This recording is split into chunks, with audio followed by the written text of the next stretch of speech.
जनाब सदर मोहतरम, सबसे पहले मैं आपका तहे दिल से शुक्रिया अदा करता हूं कि आपने मुझे इस मसले पर गुफ्तगू का मौका दिया और मुझे ज्वाइंट पार्लिमानी कमेटी का भी हिस्सा बनाया।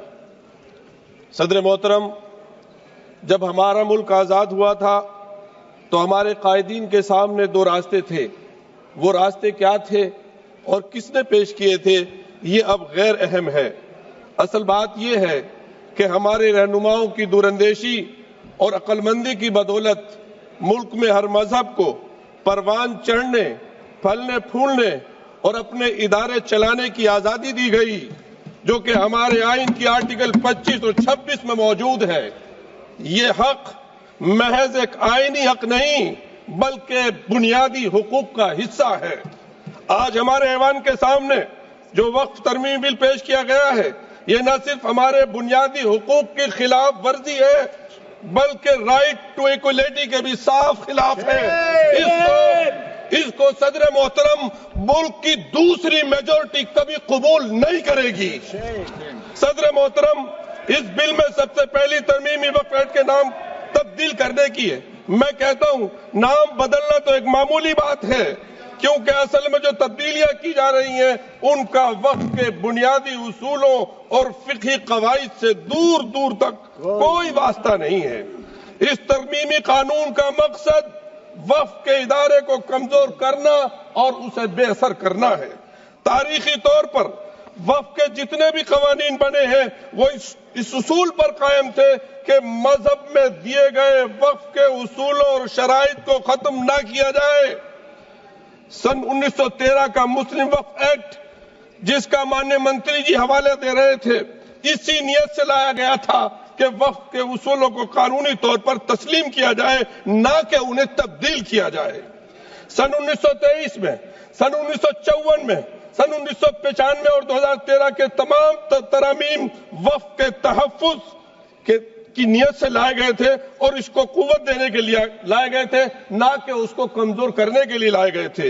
वजीर मोहतरम को यह एतराज था कि हमारी लाई हुई तजवीज पर मुस्लिम कम्युनिटी शक कर रही है। बेशक वो कह रहे हैं शक कर रहे हैं, इसलिए कि उन्होंने वक्फ के उसूलों को और फिक़ही कवानीन को मद्देनजर नहीं रखा। सदर मोहतरम, आप खुद जेपीसी में थे, मैंने सवाल किया था कि इस वक्फ को ड्राफ्ट करने में कितने मुस्लिम स्कॉलर थे, तो वाहिद 12 लोगों की कमेटी में एक आदमी था, वो भी ज्वाइंट। सदर मोहतरम, मैं अब चंद चीजों की निशानदेही करना चाहता हूं जो वक्फ की असल हैसियत और बुनियाद को खत्म करने के दर पे। पहली तरमीम, वक्फ को अब सिर्फ मुसलमानों तक महदूद किया गया है। मैं दिल पर हाथ रखकर कह सकता हूं सदर मोहतरम, एक जाती वाक़या बयान करता हूं, पार्लियामेंट की मस्जिद के सामने रहकर सारे देशवासियों के लिए दुआ करता हूं। मैं अब दुआ कैसे करूंगा जब ये महदूद कर दिया जाएगा। मैं एक वाक़या आपको बयान कर रहा हूं। अभी राजस्थान में गया, तिजारा के पास एक गांव हसनपुर है, उस शादी में गया, अजान की आवाज आई। मैंने कहा यहाँ मस्जिद कहाँ है भाई? जब मस्जिद देखी वो बड़ी सुंदर मस्जिद थी। मैंने पूछा ये मस्जिद कैसी है? उन्होंने बताया कि यहाँ 400 साल पहले कोई दुर्वेश थे, इस पेड़, वो पेड़ भी अभी बाकी है, वो यहाँ बैठते थे और यहाँ से हमारे हिंदू महाराजा जी गुजर रहे थे, उनको बीमारी थी, वो ठीक नहीं हो रहे थे। किसी ने कहा कि उनसे दुआ करा लीजिए, उन्होंने दुआ की, वो ठीक हो गए। बाद में जब गए तो महाराज ने कहा कि अपने लिए दुआ करा कर आए, तुम्हारा वारिस कोई नहीं है। वो फिर दोबारा गए और अल्लाह ने उनको उनकी दुआ को। हमारे देश सूफी ऋषि मुनियों का देश है, ये वलियों का देश है, ये तमाम धर्मों की जो रूहानी शख्सियात है उनका देश है। आप दुआ करने से रोक रहे हैं सर, गैर मुस्लिम को वक्फ करने से रोक रहे हैं आप सर। गुज़िश्ता सर, एक इसके अलावा मुसलमानों को भी अपने ईमान का सबूत देना होगा। सर, मैं इमाम हूं, इमाम हरम मक्के का हरम भी किसी शख्स को यह सर्टिफिकेट के लिए मजबूर नहीं दे सकता कि वो प्रैक्टिसिंग मुस्लिम है। जब कोई प्रैक्टिसिंग मुस्लिम होगा ही नहीं तो वक्फ कैसे होगा सर? वक्फ तो खत्म हो जाएगा सर।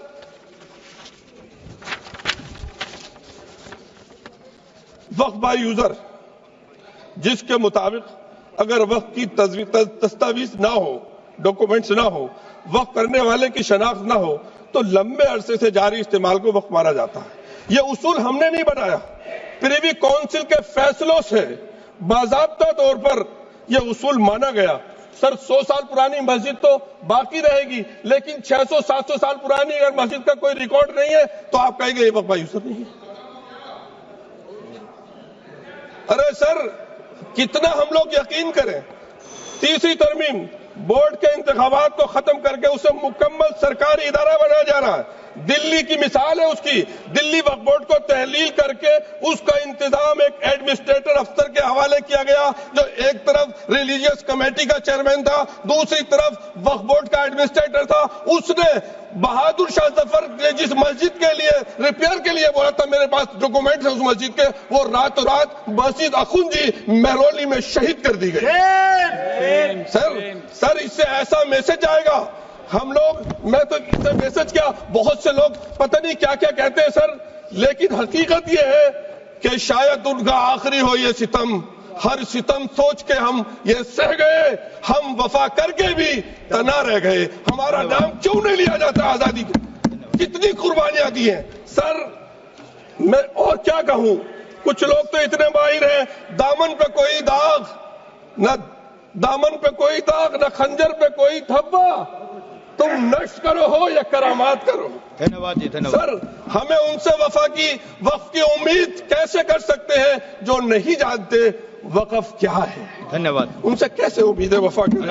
سر میں اپنی بات کو ختم کر رہا ہوں، آپ ختم کیجیے، 30 سیکنڈ میں ختم کیجیے، 30 سیکنڈ۔ سر میرے پیارے وطن میں ایک کلچر کو پروان چڑھایا جا رہا ہے جو کلچر میرے ملک کا نہیں ہے۔ میں اپنے دل کی آواز سے کہتا ہوں، ہزاروں سالہ تہذیب کا جو کلچر ہمارا جو دیش کا رہا ہے، یہاں میں اپنے اسلام دھرم اور عیسائی اور جوش دھرم کے ساتھ سے بھی کہہ سکتا ہوں کہ میں اسکالر ہوں اور آپ سب کا سمان کرتے ہوئے کہہ رہا ہوں، سب سے پہلا انسان اور سب سے پہلے انسان کے ساتھ جو ہم سب کی ماں، جس نام سے بھی کہے، بھارت ماں کہے ہمارے میں، یا گرانڈ مدر کہے، وہ ہندوستان آئے تھے۔